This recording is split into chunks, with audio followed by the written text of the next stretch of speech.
Amen. Praise the Lord. Tayo po'y dadako sa pinakamahalagang bahagi ng ating banal na programa, ang pag-aaral ng salita ng ating mahal na Panginoon. Ito po'y dadalin ng ating beloved ordained preacher, beloved Brother Boy Kaluya. Amen. Purihin po ang ating pinakamamahal na Panginoon. God bless you po sa ating beloved MC, beloved Freddy Ramos. At ang pinakamataas sa pagsamba, pinakamataas sa pagpupuri, pagluwalhati, pagdakila, at karangalan ay para sa ating pinakamamahal na Panginoon. At patuloy po nating inaalala mga hindi malilimutang aral na ating beloved Pastor Evangelist Willie Estrada Almeida at beloved Assistant Pastor Lina C. Almeida. Malugod po kong bumabati sa lahat mga minamahal, mga beloved children, the Almeida family, sa mga apo, mga manugang ng ating beloved Pastor at sa lahat po ng ating mga webcast viewers, Luzon, Visayas, Mindanao, sa Metro Manila, mga kapatiran natin dito sa dako po ng Olongapo City, maligayang panonood po, at sa ating mga kapatiran nasa ibayong dagat, nasa iba't ibang panig ng ating bansa, lalo na po mga masugid natin tagapakinig dyan sa dako po ng Canada at sa dako po ng Amerika. Minamahal, tayo po'y manalangin upang minsan pa tayong gabayan at patnubayan ng ating dakilang Diyos sa pakikinig ng kanyang mga banal na salita. Tayo po'y manalangin muna, mga minamahal. Opo, dakil at pagpala po naming Ama Diyos na makapangyarihan sa lahat. Sa makapangyarihan pangalan ng aming pinakamamahal na Panginoon, malapon minsan pa kaming humingi ng kapatawaran sa aming mga pagkukulang, sa aming mga kamalian, malapon patawarin po kami. Linisin mo po ang aming mga puso. Gawin mo po kaming karapat dapat magdala ng banal at sagradong salita. Bigyan mo ng pananampalataya ang mga nanonood, nakikinig, at pagimala mo po sa labang pinakikinggan ng mga banal na salita. Panginoon, magligtas ka pa ng marami mga kaluluwa. Kayo pong gumawa ng kapamaraanan na maabot po ang aming mga minamahal mga kababayan na hindi pa nakakakilala sa iyo. At aming sinasaway lahat ng gawa ng kalaban, demons of unbelief and doubts, demons of hindrances. We bind the power of darkness in Jesus' name. Amen and amen.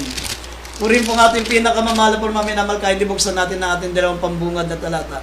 Marcos 8:36 hanggang 37. Dito po sa Marcos, chapter 8, verse 36 up to 37. Sapagkat ano ang mapapakinabang ng tao na makamtan ang buong sanlibutan at mapapahamak ang kanyang buhay, sapagkat anong ibibigay ng tao na katumbas sa kanyang buhay. Amen. Amen. Minamahal, ang ating pong paksa ay pamamagatan po natin how to save the most valuable you have. Paano natin maililigtas, minamahal, ang pinakamalaga na meron tayo. Alam niyo po ba, minamahal, na ang pinakamalaga na meron tayo, hindi lang po yung ari-arian.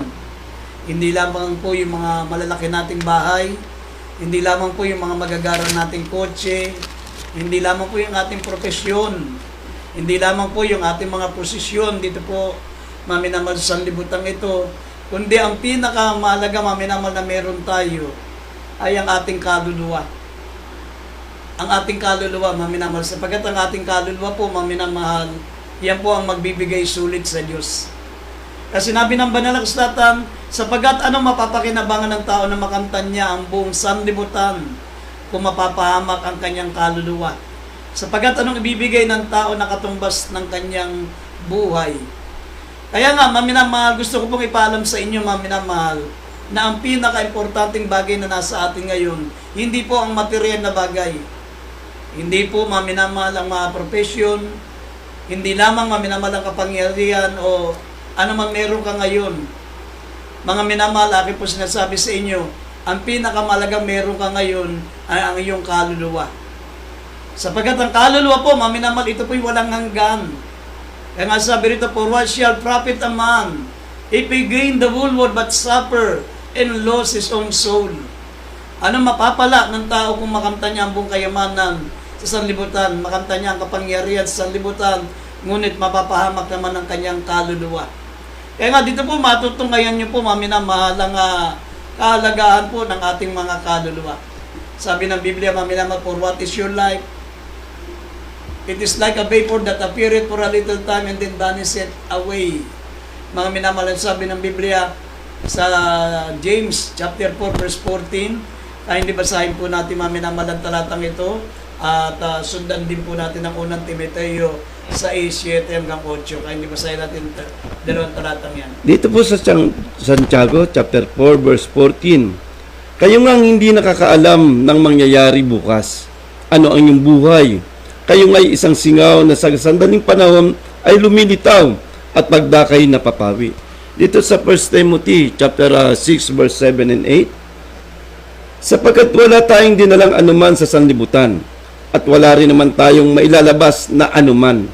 Ngunit kung tayo may pagkain at pananamit, ay masiyahan na tayo doon. Amen. Amen.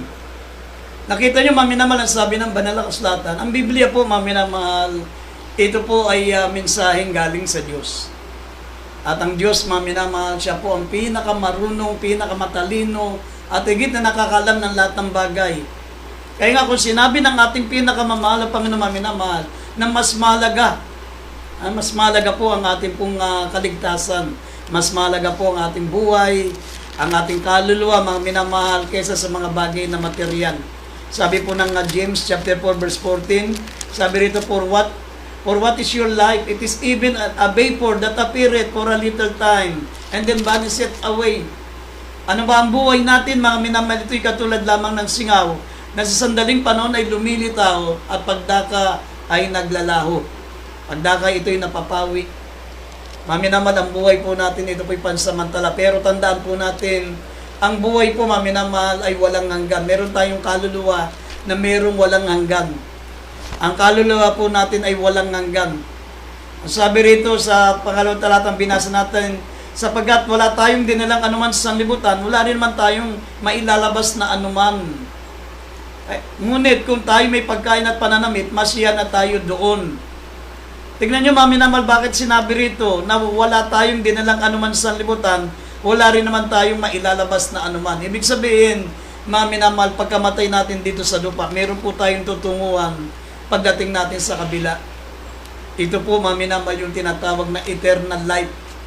At ang eternal life, maminamahal, dalawang bagay po ang gugugulan natin ng eternal life. Kung ikaw ay mananampalataya na naglingkod sa Diyos, maminamahal, naglingkod ka sa ating pinakamamahal na Panginoon, pagpigit mo dito sa lupa ay doon ka sa piling ng Diyos. Magmamana ka ng buhay na walang hanggan sa piling ng ating mahal na Panginoon. At kung ikaw naman po'y makasalanan, mga minamahal, kahit ikaw na ang pinakamayamang tao sa balat ng lupa, ikaw po ay katulad po, mga minamahal, ng bilyar, katulad ka, mga minamahal, ni Gokong Wei, katulad ka ni Rason, isa sa pinaka mga mayayamang tao dito po sa Pilipinas. Tandaan po natin, mga minamahal, pag uwi nila, pagkamatay nila, wala silang maidadala kahit isang sentabo. Lahat po iiwan nila dito, mga minamahal, sapagkat mga minamahal, pagdating natin sa kabilang buhay, wala tayong ibang dadalhin doon, mga minamahal, kundi yung ating mabuting bagay na ginawa para sa ating mahal na Panginoon. Kaya kung mababasa niyo po rito, mga minamahal, sa Lucas 12, talatang 15 hanggang 21, ito po, mga minamahal, ang buhay ng tao. Dito po, ipinakikita po anong magiging kalagayan ng tao, mga minamahal. Sabi po ng banal na kasulatan, kung mababasa niyo po ang Lucas 12:15 hanggang 21, sabi po rito, mga minamahal, mag-ingat tayo sa lahat ng kasakiman. Sabagat ang buhay ng tao ay hindi sa kasaganaan ng mga bagay na tinatangkilik niya. Kaya nga, ang buhay natin dito, mga minamahal, sa mundo, pansamantalalan. Kaya nga, bigyan natin higit sa lahat ng pansin ang paglilingkod sa Diyos. Bigyan natin ang pagkakataon, mga minamahal, na tayo po ay magkaroon ng pagkakataon na maglingkod sa Diyos. Tayo po ay makaranas ng pagbabago na katulad ng inaasahan ng malapanon sa atin. Sabagat sabi ng banal na kasulatan, kung tayo po'y mamamatay ng makasalanan, ang sabi ng Biblia, ang kabayaran ng kasalanan ay kamatayan. Ngunit ang kaloob na walang bayad ng ating mahal na Panginoon Kristo ay buhay na walang hanggan sa piling ng Diyos. Dito po matutungayan niyo po isang taong napakayaman, maminamahal. Basahin po natin ang Lucas 12:15 hanggang 21. Basahin po natin ang talata. Dito po sa Lucas chapter 12 verse 15 up to 21. At sinabi niya sa kanila, magmasid kayo at kayo mag-ingat sa lahat ng kasakiman, sapagkat ang buhay ng tao ay hindi sa kasagraan ng mga bagay na tinatangkilik niya. At nagsasaysay siya sa kanilang isang talinhaga na sinasabi, Ang lupa ng isang taong mayaman ay namumunga ng sagana at iniisip niya sa sarili na sinasabi, ano ang gagawin ko sapagkat wala akong mapaglalagyan ng aking mga inaning bunga? At sinabi niya, ito ay gagawin ko, igigiba ko ang aking mga bangan at gagawa ako ng lalong malalaki at doon ko ilalagay ang lahat ng aking butil at aking mga pag-ari. At sasabihin ko sa aking kaluluwa, kaluluwa, marami ka ng pag-aaring nakakamalig para sa maraming taon. Magpahingalay ka, kumain ka, uminom ka, matuwa ka. Datapat sinabi sa kanya ng Diyos, ikaw na haling, hihingin sa iyo sa gabing ito ang iyong kaluluwa at ang mga bagay na inihanda mo ay mapapasa kanino kaya? Gayon nga ang nagpapakayaman sa ganang kanyang sarili ay hindi mayaman sa Diyos. Amen. Amen. Tignan nyo, maminamahal ang sinabi ng ating pinakamamahal na Panginoon sa kanyang salita. Dito po, maminamahal, ito pong lalaking ito, ang tawag po sa banal na kasulatan, ito po yung the full rich man. Ang tawag sa kanya, maminamahal, isang mayamang haling. Isang taong mayamang haling, maminamahal, bakit? Sabi po ng banal na kasulatan, maminamahal, ito pong mayamang haling ay nag-imbak ng kayamanan dito sa sanlibutan, pero mga minamahal, hindi niya pinagandaan yung kamatayan niya. Siya po ay, sabi ng banal na kasulatan, sabi, anong aking gagawin sapagkat ako'y walang mapapaglagyan sa aking mga inaning bunga? At sinabi niya, itong gagawin ko, igigiba ko ang aking bangan. Gagawa ko ng lalong malalaki, doon ko ilalagay lahat ng aking butil at ang aking mga pag-aari. At sasabihin ko sa aking kaluluwa, kaluluwa, marami ka ng pag-aaring nakakamalig para sa maraming taon. Magpahingali ka, kumain ka, uminom ka, at matuwa ka. Dapat sinabi sa kanya ng Diyos, ikaw na haling, hihingin sa iyo sa gabing ito ang iyong kaluluwa, ang mga bagay na inihanda mo ay mapapa sa kanino kaya. Yan po, sabi ng banal na kasulatan na minamahal, alam pala ng taong ito may kaluluwa siya.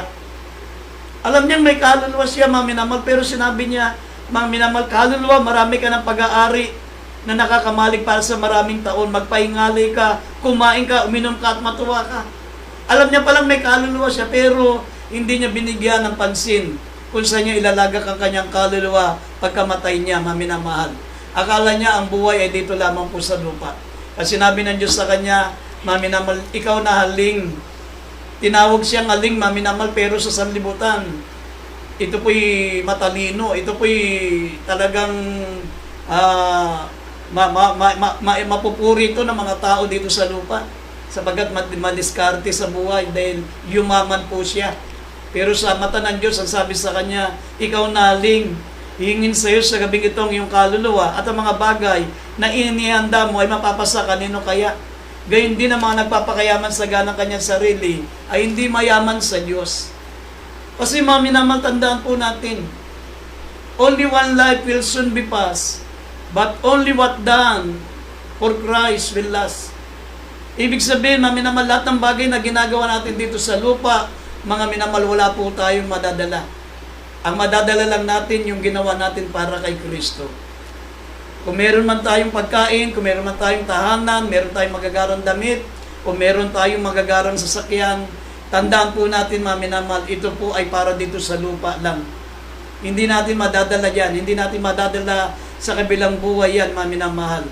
Kaya nga sabi ng banal na kasulatan sa Biblia, dito sa Psalms 9:17, ang masama ay mauuwi sa Seol. Pati ang lahat ng bansa na nagsisilimot sa Diyos.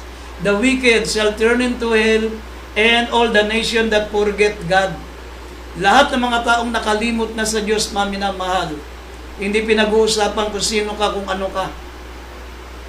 Kasi ang katwiran kasi ng iba, maminamahal, para masabi nilang ligtas sila, yung sila'y tumutulong sa mga mahirap, nagbibigay sila ng mga relief goods, nagbibigay sila, maminamahal, ng mga kawang gawa, tumutulong, maminamahal. Pero tandaan niyo po, lahat ng bagay na ginagawa natin mabuti dito sa lupa, hanggat wala po tayong relasyon sa Diyos, yan po yung not counted. Pag hindi ka mananampalataya, maminamahal, pag hindi ka naglilingkod sa ating pinakamamahal na Panginoon, lahat ng ginagawa mong mabuti, yan po ay parang inilalagay natin sa butas na lalagyan. Yan po yung not counted. Hindi ibinibilang ng Diyos na katwiran yan. Ang tawag dyan, maminamahal, sa Isaiah 64 verse 6, ito po'y katwirang basahan, maruming basahan sa harapan ng Diyos. Pero kapag ikaw po'y naglingkod sa ating mahal na Panginoon, ikaw po maminamal ay sumasamba, ikaw po'y nanampalataya sa banal na salita ng Diyos, mga minamahal, doon lamang mabibilang lahat ng mga mabubuting gawa na ginawa mo. Ang iyong paglilingkod, ang iyong pagdalo, ang iyong pananalangin, ang iyong pagtulong sa kapwa, lahat ng ginagawa mo na para sa katwiran, para sa kabutihan, doon lamang nabibilang yon. Doon lamang gagantihan ng ating mahal na Panginoon. Pero hanggat hindi ka naglilingkod sa Diyos, hanggang hindi mo isinusuko ang buhay mo sa mahal na Panginoon at ikaw, mga minamahal, ay nagsisi sa iyong mga kasalanan, hindi po ibibilang na katwiran sa iyo lahat ng mga kabutihan mo. Sabi ng Isaiah 64 verse 6, kung idadagdag natin ito, mga minamahal, sabi po rito, ito po ay katwiran basahan sa harapan ng ating mahal na Panginoon. Basahin po natin ang talata. Dito po sa Isaiah chapter 64 verse 6, sapagkat kaming lahat ay naging parang marumi, at ang lahat naming katwiran ay naging parang basahang marumi, at nalalantang gaya ng daon kaming lahat, at tinatakay kami ng aming mga kasamaan na parang hangin. Amen. Amen. Nakita nyo, mami naman, sabi, ang lahat ng aming mga katwiran ay naging maruming basahan. Basahang marumi. Ito po'y hindi binibilang na katwiran sa ating kapag tayo po ay hindi pa naglilingkod sa ating pinakamamahal na Panginoon. Yung mga ginagawa ng mga politiko, yung mga ginagawa ng pilantrapo, mga minamahal na tumutulong sa mga nasalanta ng mga bagyo, mga nasalanta ng mga kalamidad, not counted po yan